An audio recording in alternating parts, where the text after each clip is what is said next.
guys, so nandito na ulit tayo. So ano nga ba yung agency namin na in-applyan para makapunta kami dito? Kasi maraming mga nai-scam eh. So sa video na to, so i-share namin yung experience namin, legit yung agency. So ano nga ba yung agency natin? Yung agency namin is the Visa Center. The Visa Center. Ang nagpakilala sa amin yun is si Cheska. Hi Cheska. And Hello, Ninang Ana. Cheska. Hi, Ninang. Sila yung nagpakilala sa amin sa the Visa Center. So paano nga ba? Nakapunta kami dito sa Canada dahil naging student ako at ang pathway namin is student visa. So yun, so yung wife ko, student siya dito, ako open work permit, OWP. So yun, so yung the Visa Center, inintroduce sa amin ng ninang namin at saka ng anak niya. So kaya nalaman namin yung pwede palang mag-student dito sa Canada. So kaya yun, so recommended namin yung the Visa Center na yan. Trusted yan. Dito na kami ngayon, no? Yes, family of 4. So kasama yung dalawang anak namin. So legit na legit yung agency na yun. Marami namang agency diyang iba, pero itong agency namin is napaka-legit. So yun, mababait po sila, very accommodating. The best. Wala akong masabi. Napaka-smooth ng process. Lahat. So dito sa agency namin, masasabi ko, may kukumpara ko na iba yung strategy nila, yung uniqueness. Masabi natin na basta ganoon, napaka-smooth talaga. So ayun mga kabuhay, so hanggang dito na lang muna yung video natin. Bye guys! Please like and subscribe our channel. See you next vlog! Po, good afternoon. Nandito po tayo ngayon sa The Visa Center Cotac. So kasama po natin si Miss Jenny, one of our graduate clients in Australia. Kamusta po ba yung naging process ng student visa nyo with the Visa Center? Very smooth transaction po. At as in, walang ilangan na naganap. As in, talaga parang connected ka agad sa mga agent, sa visa family. As in, talagang relax, very relaxed lang. Tapos, hindi ka mahihiyang mag-inquire sa lahat ng mga inquiries. As in, 100% talaga na reliable po. Ano naman ba yung mga masasabi mo sa mga ibang kapwa natin Pilipino, or kahit hindi Pilipino na nangangarap na mag-aral din sa Australia po tayo? Don't stop. Chase for your dreams. Kung age ang magiging problem, unang pasok, I doubt. Kasi itong agency na to, masasabi ko na, wala siya, i-assure ka na kahit anong edad mo, they're going to help you reach for your dreams na makapag-aral sa Australia. So yun lang naman, Miss Jenny. Thank you so much for your time, and we are happy na finally may visa ka na at makakapunta ka na din ng Australia at matutupad mo na yung lahat ng pangarap mo.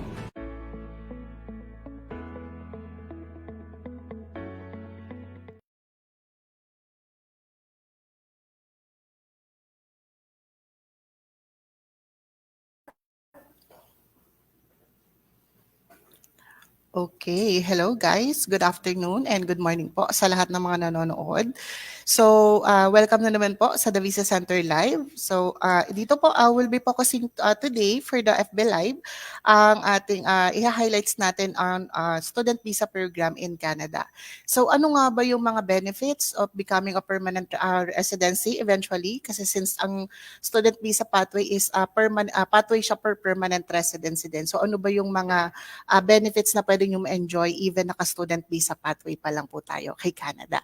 So later part po ng ating FB Live, makakasama po natin yung isa sa representative po ng ating isa sa partner schools natin dyan kay Canada.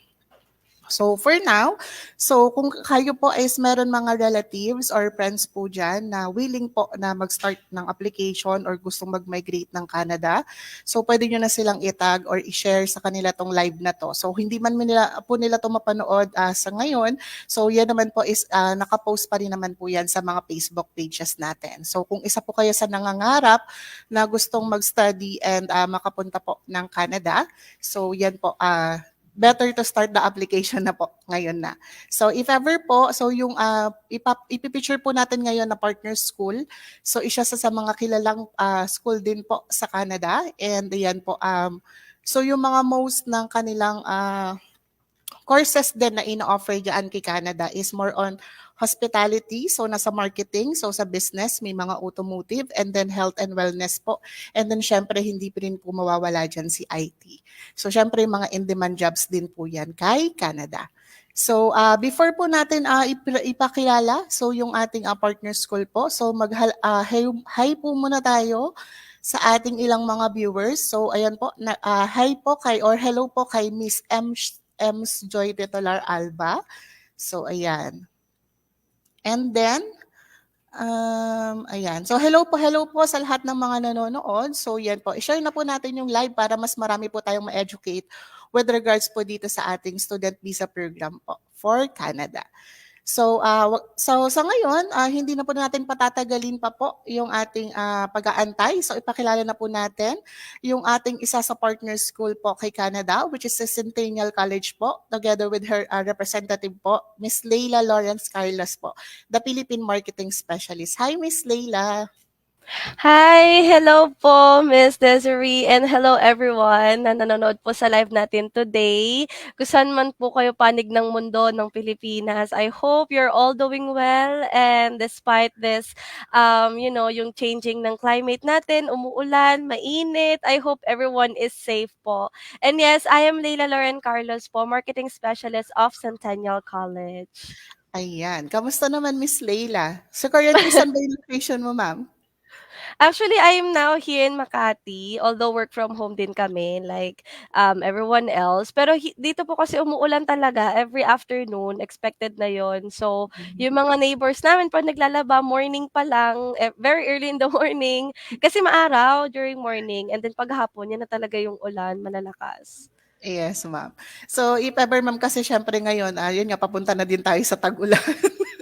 So, may mga ano na rin. So, kaya pala medyo namamalat-malat yung boses natin, ma'am. So, dahil nga, para naapektuhan din ng panahon. So, Change. ayan. Opo. So, if ever po, ma'am Leila, ready na po ba yung presentation natin kung sakasakali? Para if ever Yes po? po. Yeah. Yes po. Can I share my try to screen share na po? screen na lang po. Yes, ma'am. Para ma-check Alright. natin if okay na siya. So, after naman po your presentation, I'll be back naman po for the Q&A naman. All right, sounds great. Can everyone see my screen po? Is it visible?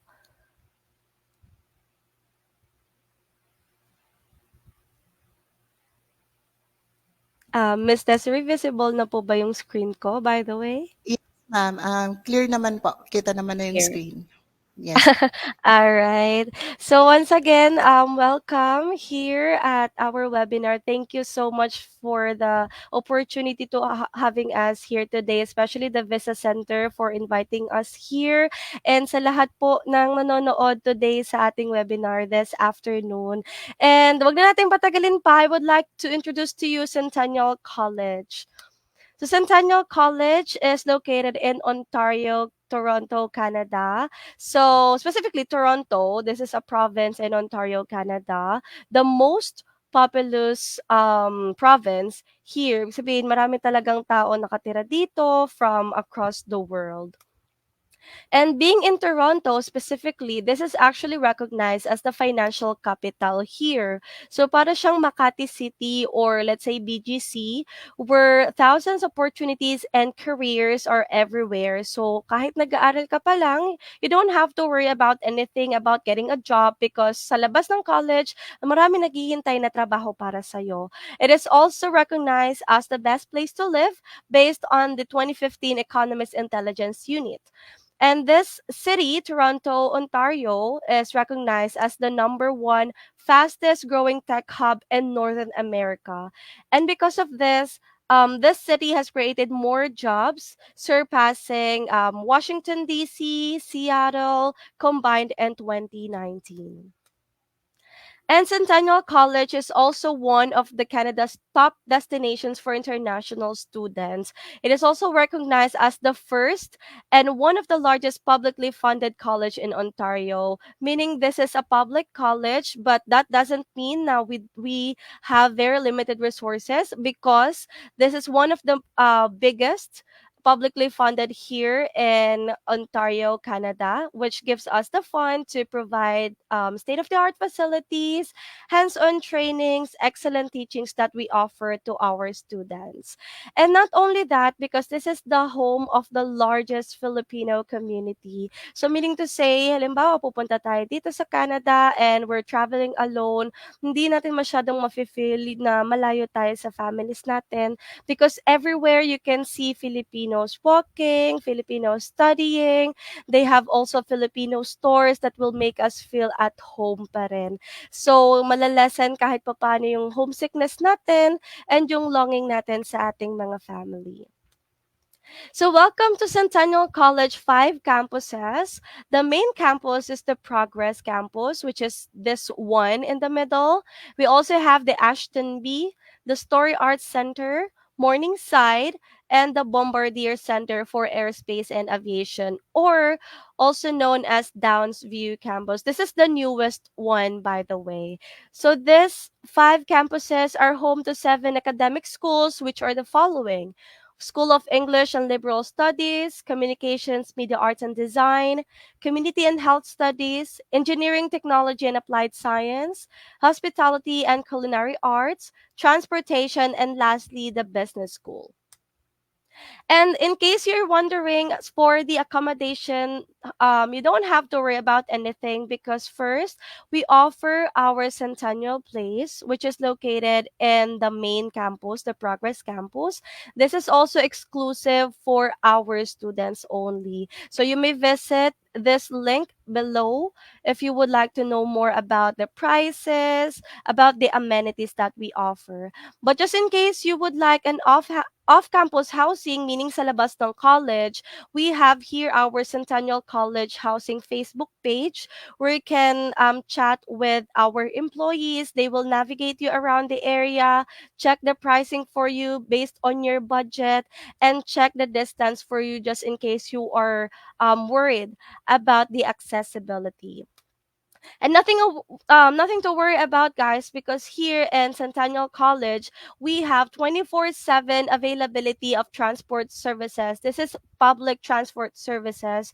As you can see here, all the legends, this is across the campus. So kahit na working student tayo, we work at night, work early in the morning, kailangan natin mag-travel in and out of the campus. We don't have to worry about anything because very accessible po tayo sa lahat ng transportation. All right, so get ready to learn here at Centennial College as we offer more than 200 full-time PGWP eligible programs, meaning postgraduate working permit, which are the following. This is some of the most in demand. So we have practical nursing, culinary, hospitality, tourism. We also have social service worker, personal support worker, construction, project management. We also have the pharmacy technician, information technology, and so much more. So, everyone, you may also visit our website, centennialcollege.ca, for the availability of our programs. All right. Hold on. Ayaw mag-change ng aking screen. Ba't kaya? Mm-hmm. All right. I think I'm having trouble. Let me just reshare my screen, guys. Hold on. Let me reshare my screen to you. I think I'm having just all right. So is it visible now again? Still All right. loading. Ayan, ma'am. Sounds great. So yes, this one, guys, I would like to introduce to you our loyalty scholarship program now here at Centennial College. This is actually will give you a discount. So I will explain it to you further later. But this 1+1 graduate programs is now available. So meaning to say, our students, kapag nag-take sila ng one program, let's say two programs, before you travel to Canada, like for today, i-declare mo na magte-take ka ng dalawang program. So it will be filed under one study permit. You will get up to 2,000 discount for this. So later on, we will discuss it further. So here at Centennial College, there's more than going to class that we are waiting for it to experience here because we have a lot of extracurricular activities that you may participate on. We have the soccer, volleyball, the ice hockey, which is the national game here or national sports for the Canada as well. So we also have indoor activities like badminton, table tennis. We also offer esports in the college. So one of the frequently asked questions is the IELTS. So for Filipino international students, actually we can waive your English proficiency test requirements if you can submit a letter of English as a medium of instruction from both high school to college. This is applicable for most of the programs except pharmacy technician, practical nursing, and practical nursing flexible. As of today, yun pa lang talaga yung sobrang mahigpit sa IELTS requirements natin. But most of the programs, we can just accept the MOI. So in case you're also wondering for the tuition fees, these are the approximate tuition fees that we have to prepare. This is for 1 year. So for certificate, diploma, advanced diploma, and graduate certificate programs, it will range from 17,000 to 18,000 Canadian dollars a year. While for the degree programs like the nursing, Bachelor of Science in Nursing, it will be ranging from $21 for 2 SEMs, or this is just for 1 year. But one good thing about Centennial College is we don't require you to pay the full amount upfront, like bago ka umalis ng Philippines. We only require at least 60% of your 1 year tuition fee minus the deposit of 3,000 Canadian dollars. So the balance is you can just pay the balance once you get to the place or once you get to to Canada. So at least meron ka pang time to, prepare, to save up, and makapag-ipon ka pa talaga bago mag-start yung school mo. And get ready to lead here at Centennial College because we are ranked number one college for graduate satisfaction in the Greater Toronto area because we have garnered 100% employer satisfaction rate based on the 2022 and 2023 KPI from the Graduate Outcome Service. We also are rated number one in Canada and number four globally for employability because we have created more than 1,000 pathways to further education. So this means our curriculum is shaped and we are preparing the students for the workforce. Hindi pa gumagraduate yung students namin dito pero very equipped na sila with skills and knowledge na para bang kayang-kaya na nilang lumabas ng real world kahit pa studying pa lang sila. And lastly, we are now partnered with over 1,500 industry-leading partners, which are the following.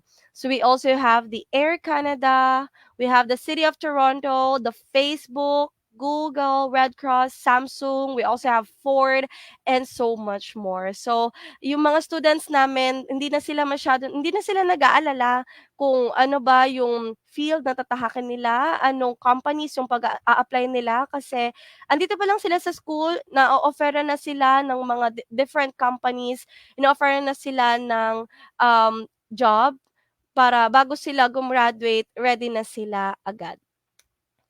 And don't worry, we also offer international student resources. We have, for immigration, we have in-house lawyers. We have the health insurance as well here. For settling in Canada, yung mga tutulong sa atin for accommodation. For students, we can offer tutorials up to 4 hours per week. That's free. Just in case nahihirapan tayo sa specific program or course na tinitake natin. So this student resources are all free, especially for our students.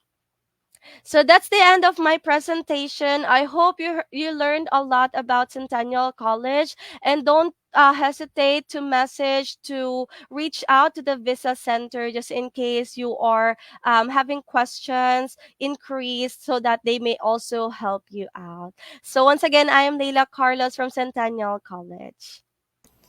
Okay. So, thank you po, Ma'am Miss Leila, for that presentation. So, very informative naman nung presentation natin. So, usually since nabanggit niyo naman kanina, Ma'am, dun sa presentation natin, for the late tuners na lang din po. So, yung IELTS dito kay Centennial is hindi siya mandatory. So, kasi yan yung kalimitan na kinakatakutan ng ibang mga international students. So, kaya yun yung nagpapadalawang isip sa kanila. So, dito may meron lang tayong kasing mga specific courses lang din talaga na nagre-require ng That's right. IELTS. So with regards naman po, Miss Leila, doon sa ating specific courses na nagre-require po ng IELTS, so ano yung band score, ma'am, na minimum requirements po? 6.5. 6.5. 6.5 po for the Yes. minimum requirements po ng Yes IELTS po. natin. So with regards naman, ma'am, kasi since 'di ba nagkaroon din po ng ano po ngayon ng bagong rules din si Canada, so nagkaroon ng mga konting updates and changes. So when it comes naman po doon, ma'am, sa PAL naman natin, ma'am, so usually ilang weeks or days before siya ma-issue, ma'am, dun sa ating student? Or kung hindi po familiar yung iba sa PAL, which is yung ito po yung Provincial Attestation Letter po. Well, sa provincial attestation letter natin, since medyo naghigpit nga si Canada, usually napaprocess naman siya kapag si student is nakapagpasa ng requirements, nakapagbayad na ng deposit natin, at least 2 weeks, usually napaprocess na siya. Minsan lang medyo tumatagal kapag may follow-up sila sa requirements ng student. Okay, ma'am. So when it comes naman, ma'am, sa ano, kasi hindi naman lahat, ma'am, ng mga international students, syempre may mga relatives diyan. So usually ba sa Centennial College ba, ma'am, is nag-o-offer din siya ng accommodation po inside the campus, or do you have partner accommodation outside?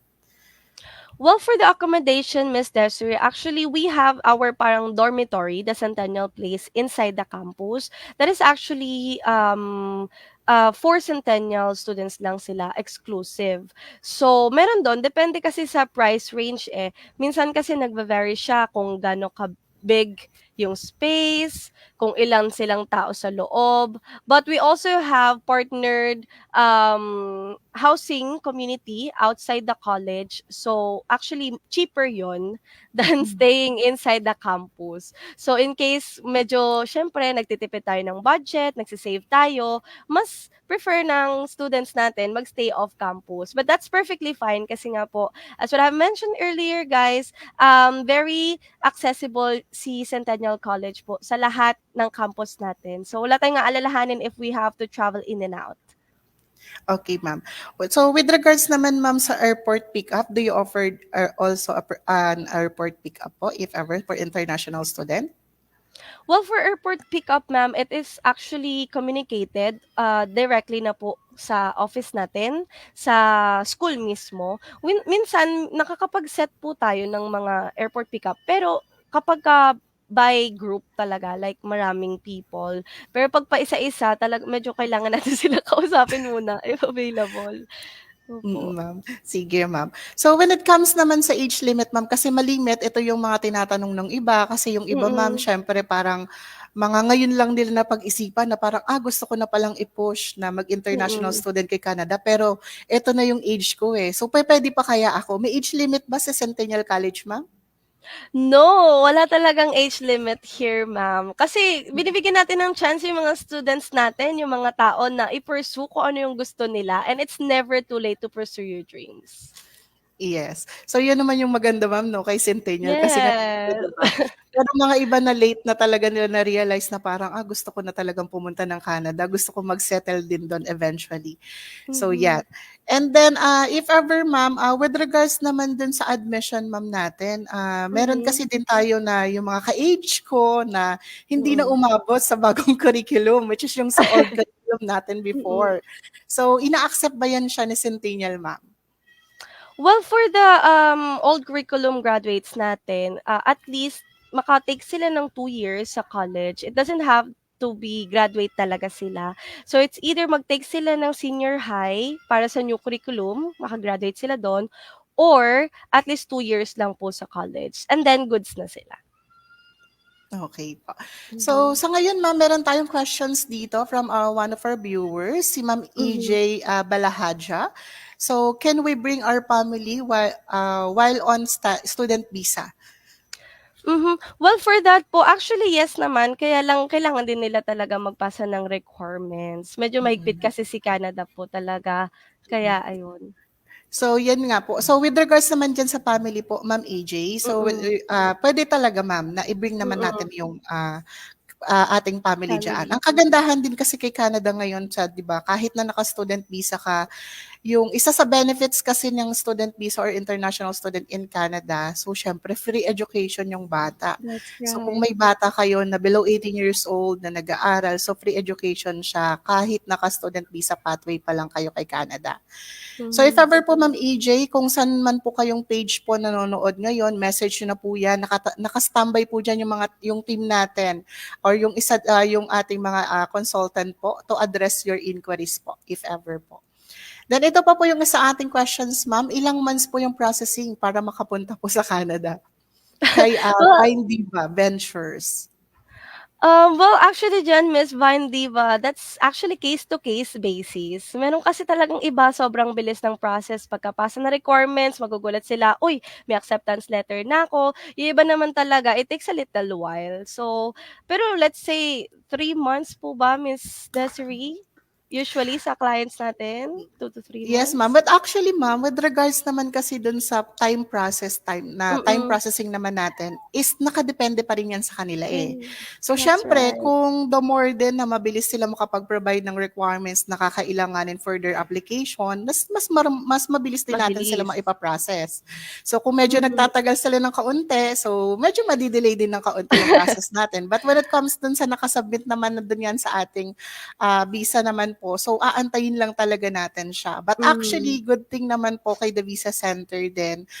So, hindi naman po sa babrag naman din po, ang pinakamabilis na approval po natin dito kay the Visa Center is 5 days po upon lodging and just Wow, 5 days nagkaroon po ng result yung kanilang visa. So, yan.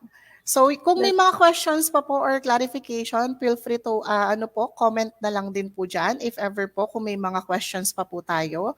So, and with regards naman po, Miss Leila, sa tuition fee mhm. deposit, so magkano yung initial tuition fee deposit na nire-required ni Centennial po? Since na-discuss naman na natin kanina, for the late tuner lang naman din po. Sure, the deposit is 3,000 Canadian dollars, which will be deducted as well dun sa tuition fee natin for 1 year. Okay, ma'am. So when it comes dun sa once na ma-settle the 3,000 Canadian dollar deposit, so they also receive a LOA na or letter of acceptance from the school. Yes po, that's right. Okay. So just in case po, Miss Leila, ang Centennial College ba is nag-accept po meron ng refusal history from, alam mo na, kasi The merong ibang mhm, nagdi-DIY, merong ibang mm. nagpa-process na nare-refuse. So, Mm. dumatanggap ba sa Centennial ng may refusal, ma'am, if ever?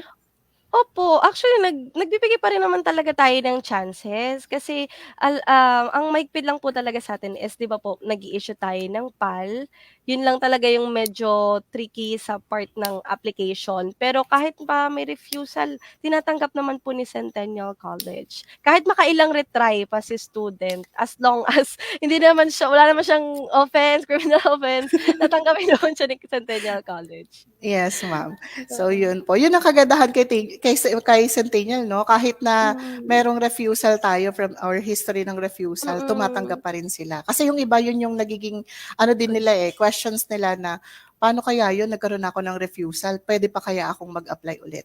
Yes, pwede nating i-push pa yan. Puwedeng-puwede. So, Opo, i-work out lang natin ano ba yung naging cause ng refusal. So, kaya nga po that's nandito si right. The Visa Center to help you din po, to guide you all throughout the application kung paano yung magiging process natin. So, That's yun po. So, right. eto po may isa pang comment dito, si Ma'am Shine Stars. Hi ma'am, pwede mo process sa visitor Love it. visa sa Canada? So yes po, Ma'am Shine. So if ever po si The Visa Center, hindi lang po student visa yung pinaprocess natin. So nagpa-process din po tayo ng visitors visa or tourist visa. So Ma'am Shine, if kung saan po kayong page po nanonood ngayon, pwede nyo po siyang i-message po para ma-assist po kayo ng isa sa mga consultant po natin. Okay po? So yun po. So if ever po, Ma'am Leila, last questions na lang ma'am, if ever. So yan, may pahabol pa siya. Si Ma'am Camille Saya, how much po ang need i-provide na money pag with my family yung student? So yan po Ma'am Camille, so if ever po, much better po na maka-attend kayo ng ating free assessment and consultation online. So nag-offer naman po niyan si The Visa Center. So free lang yan. So wala pong bayad. So pwede nyo siyang i-avail ma'am to address din po and to check din po yung profile kung ano po ba yung pinakamagandang program sa atin. Malay nyo ma'am, baka po pwede naman na kayong mag-apply ng direct PR na, which is na hindi na natin kailangan mag-apply for student visa, diba? So, we need to check din naman po yung profile. So, kung Ma'am Camille, kung saan po kayong page nanonood, pwede po kayong mag-message dyan. So, nakastambay naman po yung team natin to assist you po.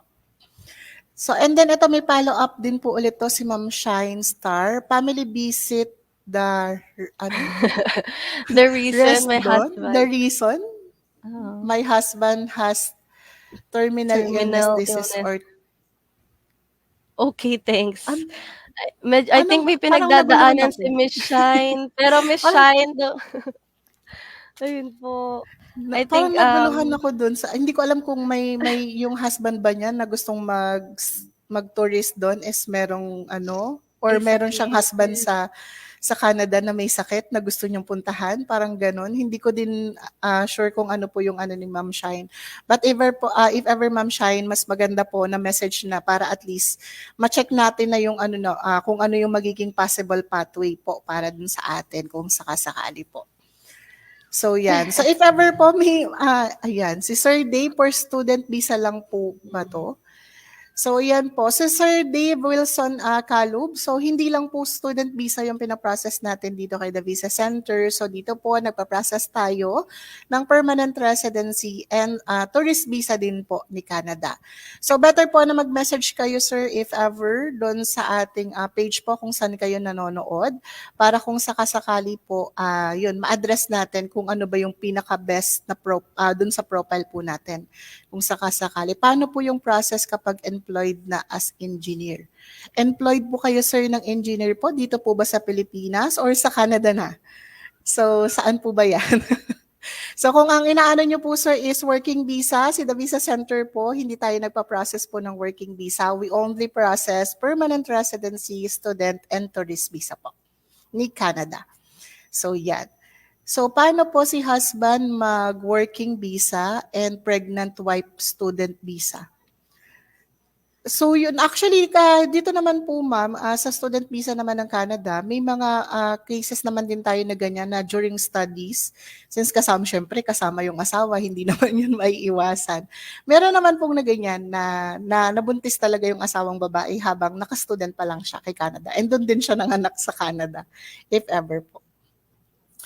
So, ayan. So, Sir Dave, PH po. Yun, Dave Wilson Calub po. So, sa PH po kayo nag-work as engineer. So, yan, sir. Check natin, sir, if ever, yun nga po, if pasok na yung working experience nyo dito sa Pilipinas kasi since ang pag-a-apply po ng permanent residency din kay Canada is pointing system po kasi siya. So, yun po. So, kailangan din natin ma-check, sir, kung saan po ba, ilang points na or kailangan pa bang may habulin pa na points or enough na ba yung points natin para mag-apply na tayo ng diretso na PR kay Canada or kailangan pa nating dumaan pa muna ng student visa to earn more points para dun sa permanent residence application. So, yan. So, if ever po, Miss Leila, do you have any message po dun sa ating mga aspiring international student? Well, ang isang message ko lang naman po sa kanila is wala naman talagang imposible sa pag-reach ng dreams natin. If gusto natin mag-migrate sa ibang bansa, sa Canada, kahit pa gaano maghigpit sila, as long as we comply with the requirements. Andito naman si The Visa Center to help you guys. In case you have a lot of questions, don't hesitate to message them and talagang sila po ang mag-a-assist sa inyo hands-on para po sa lahat ng inyong inquiries. Ayan. So, yun po. So, thank you so much po, Miss Leila, for your time. Alam kong super busy ka, pero yun nga, nabigyan mo pa rin ng time si The Visa Center with our live. So, yan. Thank you so much, Miss Leila. Thank you so much din po, Ms. Desiree, and sa The Visa Canada for having me here today at sa lahat po ng nanonood sa atin ngayong hapon. And let's pursue our dreams. Let's go to Canada, migrate, work, and live there. We'll see you there as well po. Okay. Thank you so much, Miss Leila. Thank you po. So, ayan. So, nakita naman natin yung napakagandang presentation ni Miss Leila kanina with regards dun sa ating student visa. So, yun nga po, kung isa kayo sa nangangarap na gustong mag-study at gustong mag-settle eventually kay Canada, so message na po ang mga Facebook page na pinapanoodan natin. So, yan po, andyan po yung team natin, naka-standby po sila to assist you dun sa ating inquiries po para ma-check na rin natin yung profile kung kailangan pa ba natin dumaan ng student visa or pwede naman na tayo mag-direct na po ng permanent residency. So yan. And then if ever po, doon sa mga naman po natin, so yung kung nagtatanong po kayo ng mga branches natin dito sa Pilipinas, we have 7 branches po dito sa Pilipinas. So, ayan, pwede nyo silang bisitahin anytime. So, actually ako po, located ako sa Gapan City, Nueva Ecija office namin. So, meron din po kaming Isabela. Sa Manila po, kung nagtatanong kayo. So, meron po kaming Ortigas dyan. May Bulacan din po kami. So, meron din po kaming Batangas. So, yan. And then, ngayon, may Pampanga din po kami and newly open po yung aming SM City Cabanatuan office. So, kaka-open lang po ng ating SM City Cabanatuan office. So, pwede nyo po silang bisitahin dyan. So, mall hours, so hanggang 9 o'clock sila dyan. So, pwede nyo silang bisitahin if ever po. So, yan po. If ever na kung gusto niyo pong i-start yung application with the Visa Center, so, sa ngayon, i-grab nyo na po yung opportunities natin dahil si the Visa Center po ay nag-o-offer ng ating 30% discount po sa lahat ng magi-start ng application from August 20 to August 30 lang po. So ito po is first come first serve lang po. Limited slot lang po yung ating promo. So yan po, i-avail nyo na siya. So kung gusto nyo po ma-avail yan, attend na kayo ng free assessment and consultation online natin doon sa mga ating mga immigration consultant na nakausap nyo na. So, kung nakapa-attend na kayo, balikan nyo na sila. I-grab nyo na yung opportunity na 30% discount. Napakalaking bagay na mababawas niyan dun sa magiging fees natin. Kasi yung mababawas nyo dyan sa professional fee, pwede nyo na siyang gamitin dun sa iba pang mga fees natin. So, yan. So, thank you so much po for watching the FB Live po from the Visa Center po. So, by the way po ulit, I'm Ms. Desiree, one of the Senior Education Immigration Consultant po of the Visa Center. So the Visa Center, live better and start now.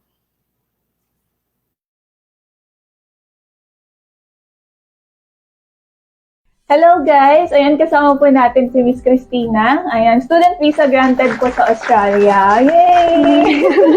Kamusta po? Mabuti naman po.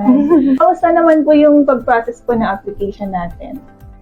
Actually, sobrang daming hirap, pagod, pero sulit po kasi today yung announcement na visa granted na po. As in today, no? Kanina umaga. Opo, kaninang umaga Anong lang. masasabi mo nung tinawagan ka ni processing officer mo, which is si Miss Elsie?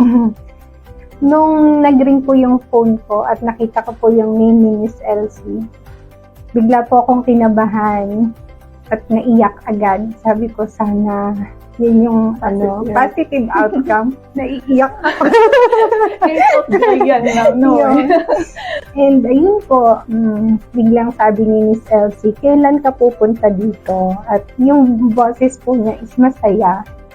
Kaya, yun, tumulo na talaga yung luha ko. And ayun po,